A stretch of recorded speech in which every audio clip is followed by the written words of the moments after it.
नमस्कार दोस्तों, मेरे YouTube channel English with Ajay Yadav SSB में बहुत बहुत स्वागत है। आज हम आप लोगों को इंग्लिश ग्रामर में सबसे पहले पढ़ाएंगे टाइम एंड टेंस। उससे पहले टाइम और टेंस को पढ़ाने से पहले आप लोगों से मेरा एक विनम्र निवेदन है कि कृपया मेरा ये पर्सनल YouTube चैनल है, एजुकेशनल YouTube चैनल जिसका नाम है English with Ajay Yadav SSB, इसको ज़रूर से ज़रूर सब्सक्राइब करें, अपने फ्रेंड के साथ शेयर करें, अपने दोस्तों के साथ शेयर करें और नीचे वीडियो जो है उसमें लाइक करें और एक बेल आइकन है उसको ज़रूर से ज़रूर क्लिक करें ताकि जब कभी मैं वीडियो अपलोड करता हूँ तो उसका नोटिफिकेशन आप तक पहुँच सके। Okay, thank you. Let's start this class.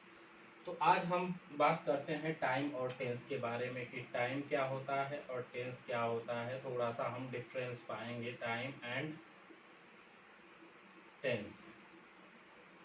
Actually बहुत से लोग आपको ये पढ़ाते हुए मिल जाएंगे कि ये टाइम और टेंस कुछ नहीं है, दोनों एक ही चीज़ है, इसमें कोई अंतर नहीं होता है। This is completely wrong.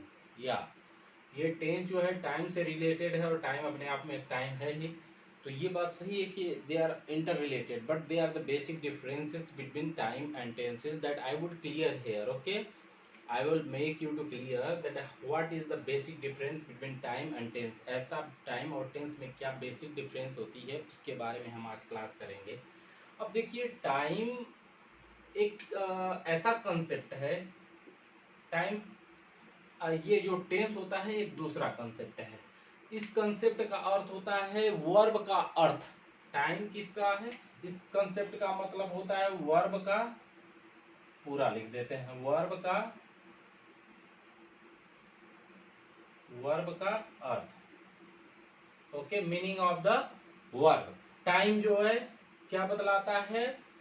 Verb का अर्थ। ओके, लेकिन जो टेंस होता है वो टेंस क्या होता है? Form of the verb. ये क्या बतलाता है? Form of the verb.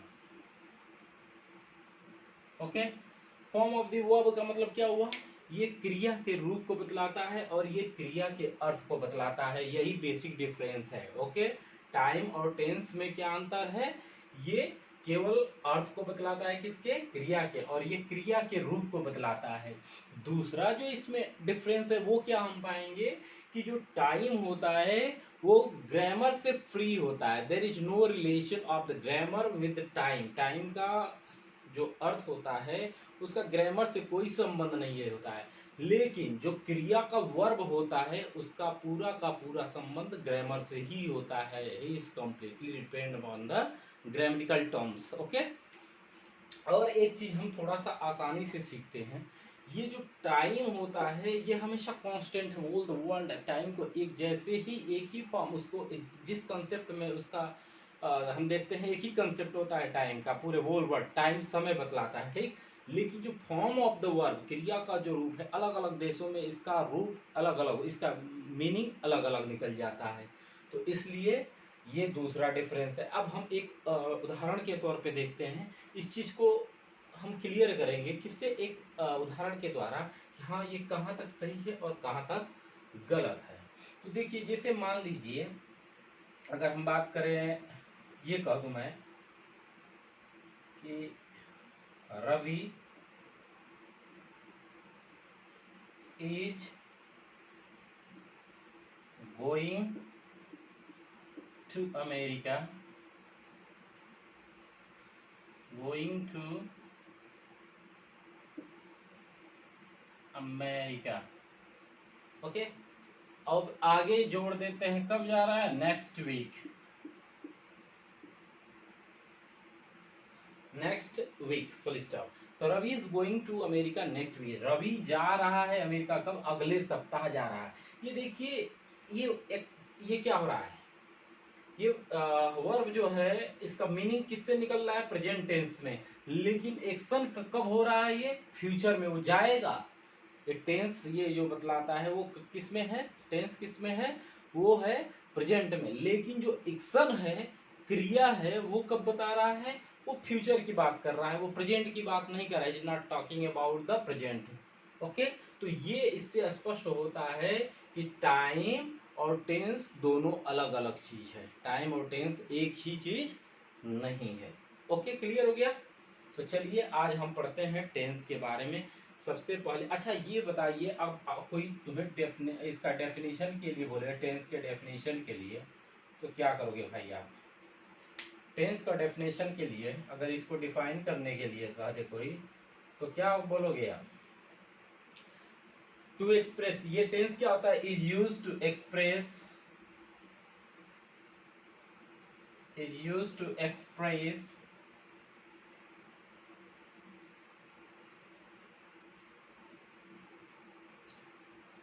the time of an action, time of an action,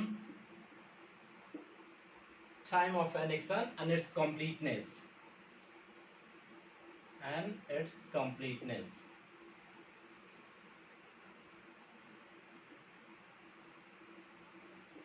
okay, ये क्या बतलाता है? ये किसी एक्शन के समय को बतलाता है, और वो एक्शन कितना हुआ है, क्या उस एक्शन की स्टेटस है, उस चीज के बारे में जो बतलाता है वो क्या बतलाता है? ये टेंस बतलाता है। ओके, टेंस का ये सिंपल सा परिभाषा है।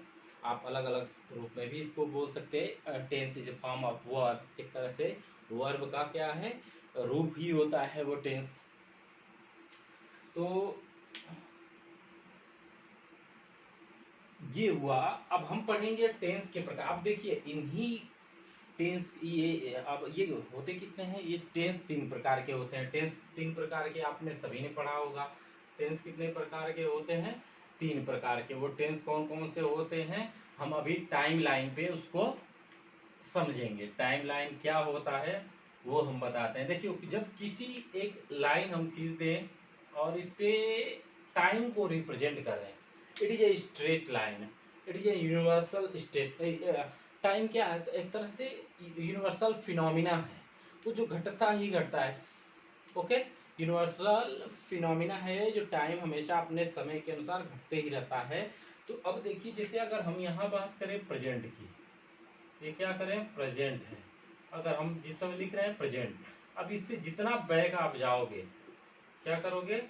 जितना टाइम, जैसे मान लो अभी क्या है, रात को 10 बजे है, अगर 2 घंटा पीछे जाओ तो 2 बजे 8 बजे के आसपास में, शाम के 8 बजे कोई खाना खा रहा था, कोई कुछ कर रहा था। ओके, अब आने वाले क्या है, ये 10 है, फिर 12 बजेगा, फिर 12 जो 10 के बाद जो भी घट समय होगा वो फ्यूचर की बात हुई। 10 बजे के बाद कोई सो जाएगा, कोई पढ़ रहा होगा, कोई टीवी देख रहा होगा, different different activities would be happening with everyone. So here I am talking about this three important times, which is first known as past, second is present, and third is future.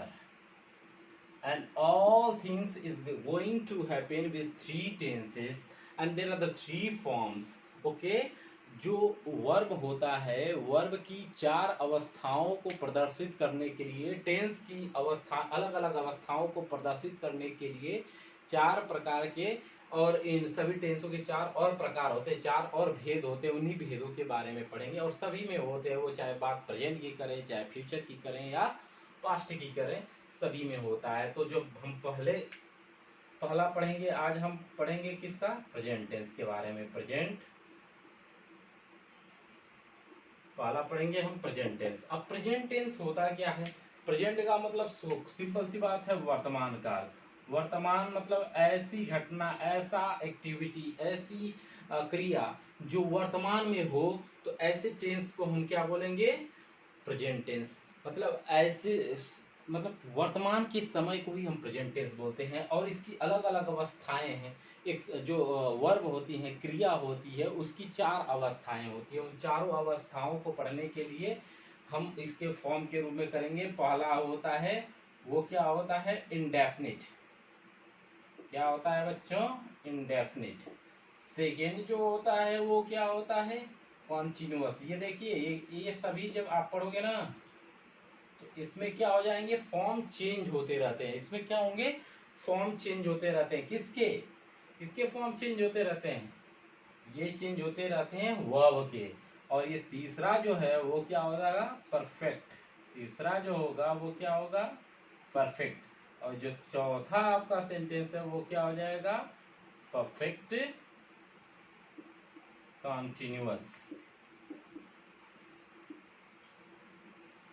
These are the four important types of the tense and these types are found in every tenses. यही जो है tense के चार भेद हैं और इन्हीं भेदों के आधार पर हम तीनों टेंस को पढ़ेंगे। तीनों टेंस में यही चारों भेद पाए जाएंगे। इस हिसाब से आप देखो तो तीन टेंस और इसके चार भेद, तो चार तैया 12 टेंस। और इन सभी टेंसों के जैसे इंडेफिनिट हुआ, इंडेफिनिट टेंस जो हुआ उसका एक सिंपल होता है, एक सिंपल जिसे हम अफर्मेटिव भी बोलते हो, अफर्मेटिव सिंपल या अफर्मेटिव सेंटेंस पहला। दूसरा जो होगा वो निगेटिव होगा, क्या होगा, निगेटिव होगा। तीसरा जो है वो क्या होगा, तीसरा जो इस सेंटेंस का होगा इंट्रोगेटिव होगा। भाई क्या होगा, इंट्रोगेटिव। अब ये सभी आपने सुन रखा होगा, जान रहा होगा, अगर नहीं जानते हैं तो सभी के बारे में हम फिर से बताएंगे। इंट्रोगेटिव एंड निगेटिव दोनों जिसमें हो, इंट्रोगेटिव एंड निगेटिव बोथ। तो ये देखो टोटल कितने हो गए। अब ये एक टेंस के, ये केवल इसके हैं इंडेफिनिट के, तो इंडेफिनिट के अगर चार हैं तो इसी तरह चार चार 8, 4 3 12, 4 चौको 16। और ये सभी टेंस में, ये तो केवल प्रेजेंट टेंस की बात हुई ना, अब ये सभी टेंस में है तो 3 टेंस हैं, तो तीनों टेंसों के मिला के टोटल 48 प्रकार के टेंस हमको पढ़ना है। ओके बच्चों, चलो फिर हम आगे चलते हैं। अब इसमें सबसे पहले इंडेफिनिट टेंस के बारे में पढ़ेंगे और इंडेफिनिट टेंस की क्या क्रिया शैली है उसके बारे में हम जानेंगे। प्रेजेंट इंडेफिनिट का affirmative sentence, what is the basic activity, what is the basic differences, what is the basic rules of what is the basic structure just to transform the present indefinite affirmative sentences। जब present indefinite की हम बात करें, ये देखिए कौन सा है, present indefinite का सिंपल सेंटेंस, सिंपल या अफर्मेटिव, अफर्मेटिव सेंटेंसेस। इसकी सबसे पहले हमें पहचान करनी होगी। भाई कोई भी आप टेंस पढ़ोगे, अब पहचान जब नहीं आपको होगा तो आप कैसे उसको हल करोगे। तो पहचान यही होता है कि जिस वाक्य के अंत में ता है ती है, देखिए क्या आता है, ता है ती है ते है, ये वर्ड आते हैं लास्ट में। जो वाक्य के अंत में ता है ती है ते है इत्यादि शब्द आएंगे और इस तरह के वाक्य से मिलता क्या हमें, हमें किसी रूटीन एक्शन, रूटीन का मतलब जो आपकी दिनचर्या पे आधारित हो। जैसे प्रतिदिन मैं क्रिकेट खेलता हूँ, प्रतिदिन मैं विद्यालय जाता हूँ, तो ये मेरी एक तरह से रूटीन काम हो गया। ओके, जिसे मैं रेगुलरली या इरेगुलर तौर पे इसको करते रहता हूँ।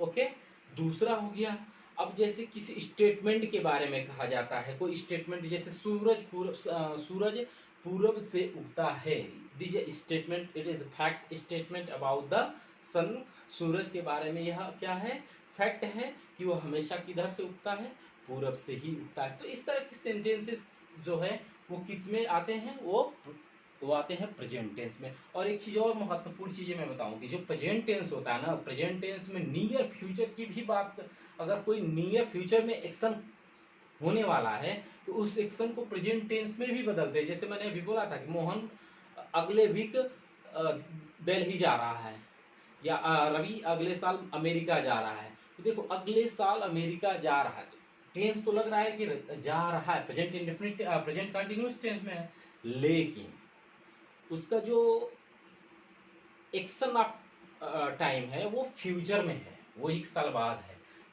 तो ये बेसिक्स रूल्स होते हैं, वो सारी चीज़ें और आगे मैं जब वो करूँगा तो बताऊंगा। लेकिन हम आज बात करते हैं प्रेजेंट इंडेफिनिट टेंस की।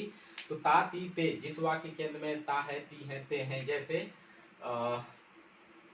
रवि प्रतिदिन अपना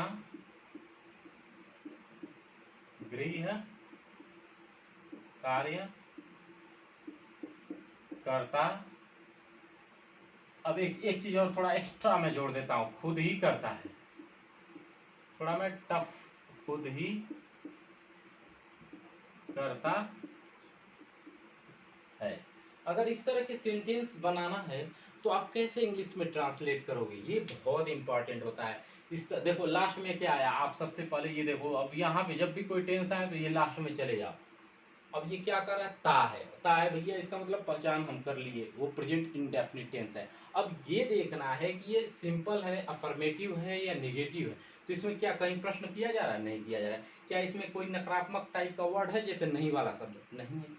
ओके, ऐसे जब नहीं है तो इसका मतलब है कि ये क्या है, सिंपल सेंटेंस है। सिंपल का मतलब अफर्मेटिव सेंटेंस है। तो अफर्मेटिव सेंटेंस को चेंज करने के लिए इसका क्या होता है, फॉर्म होता है, एक क्या होता है, स्ट्रक्चर। हम स्ट्रक्चर सबसे पहले बताएंगे आपको, स्ट्रक्चर, संरचना, कैसे हम इसको ट्रांसलेट करते हैं।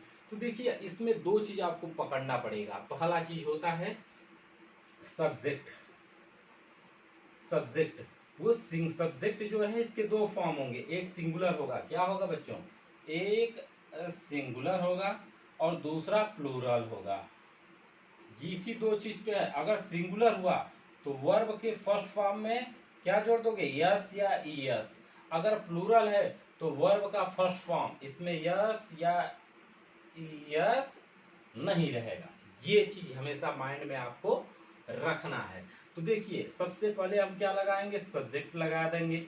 उसके बाद क्या लगाएंगे, सब्जेक्ट, अगर फिर उसके बाद वर्ब का फर्स्ट फॉर्म दोनों में लगा देना है, बेस फॉर्म। इसे फर्स्ट फॉर्म कहो या बेस फॉर्म कहो, मुख्य क्रिया, क्रिया का प्रथम रूप। उसके बाद क्या करना है कि अगर सिंगुलर है तब याद रखिएगा, अगर वर्ब जो है, सॉरी ये डूअर, ये क्या है, सब्जेक्ट। अगर डूअर, सब्जेक्ट मतलब जो काम करता है उसी को कहते हैं, याद रखिएगा। सब्जेक्ट कौन होता है, जो काम को करता है। और जो एक्शन हो रहा है, जैसे एक्शन होना, वो आपका वर्ब हो गया। और जिस बारे में कहा जा रहा है वो ऑब्जेक्ट होगा। अभी मैं समझाऊंगा इसके माध्यम से। डूअर अगर क्या है, सिंगुलर है, क्या है बच्चों, सिंगुलर है, तब इसमें यस या ईएस जोड़े देंगे। ओके, और ऐसा वर्ब जिसके लास्ट में ओ वर्ड आ गया तो उसके साथ यस लगा देते, जैसे गो होता है तो ई एस जोड़ दोगे, गोस।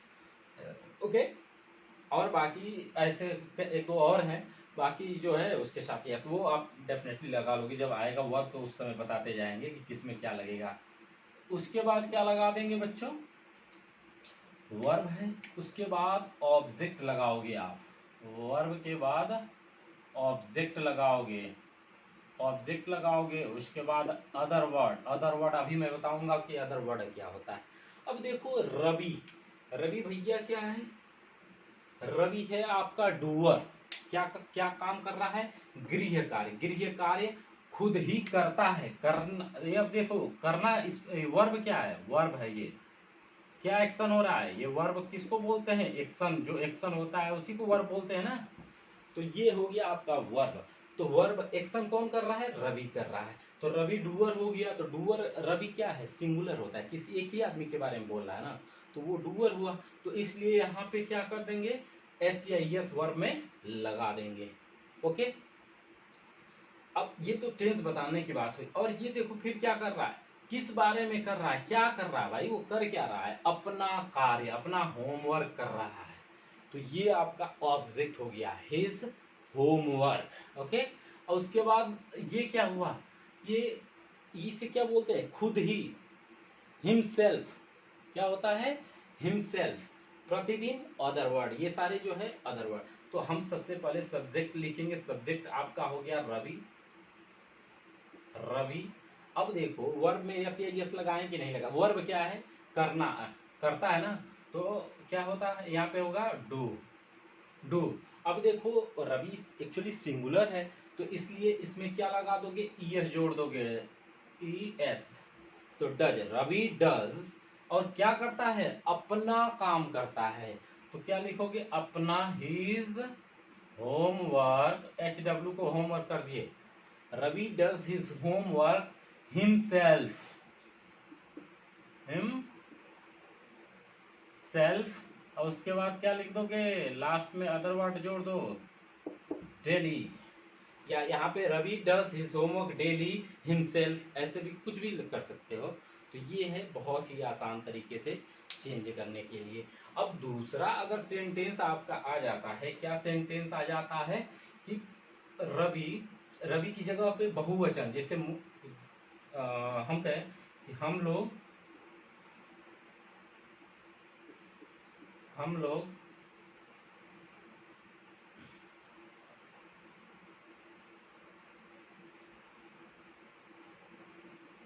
अध्यापक दिवस पर अपने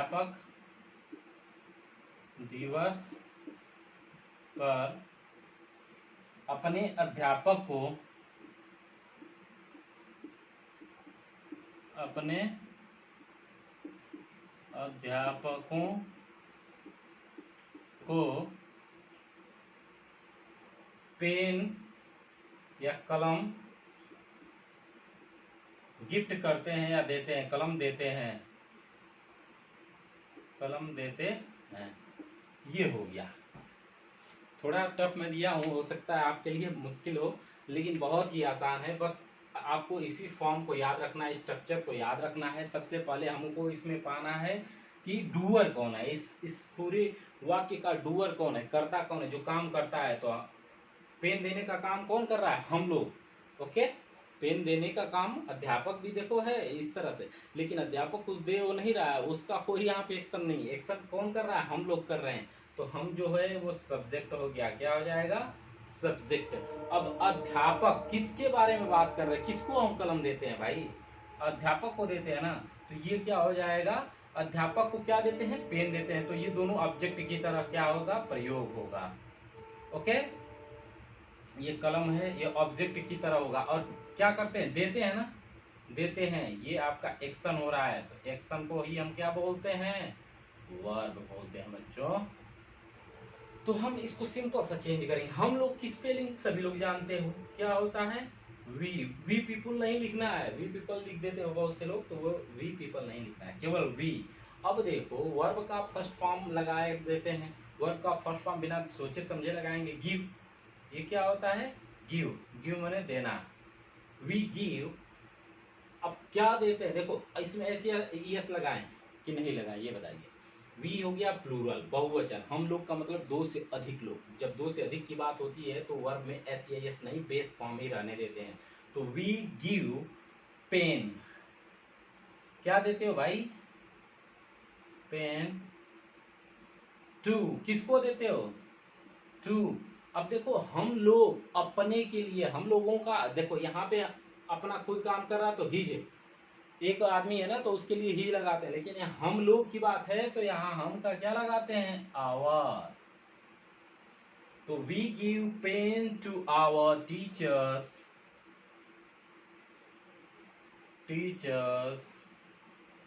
ऑन टीचर्स डे, हम लोग अपने अध्यापक को अध्यापक दिवस पर अध्यापकों को कलम देते हैं। तो we give pen to our teachers on teachers day. मुझे उम्मीद है कि आप लोगों को बहुत अच्छे तरीके से समझ में आया होगा। अगर कोई दिक्कत है तो कृपया कमेंट बॉक्स में कमेंट करें। और अगले जो नेक्स्ट है, कल हम आपको पढ़ाएंगे, इसके बारे में पूरी समरी देंगे। फिर से दोबारा टेंस के बारे में बताएंगे, केवल टेंस के बारे में बताएंगे। और पूरा क्या बताएंगे, simple affirmative sentence, negative sentence, negative and interrogative sentence, ये चारों एस्पेक्ट को कल हम पढ़ाएंगे। ओके ओके बच्चों, जाने से पहले एक बार मैं आप लोगों से निवेदन करता हूं कि कृपया अगर मेरे YouTube चैनल को न सब्सक्राइब किए हो तो जरूर से जरूर सब्सक्राइब करें, अपने दोस्तों के साथ, अपने फैमिली के साथ, जिसके साथ भी हो सके शेयर करें और उनसे सब्सक्राइब करने के लिए बोलें। और वीडियो को लाइक और शेयर जरूर करें। थैंक यू, जय हिंद, जय भारत।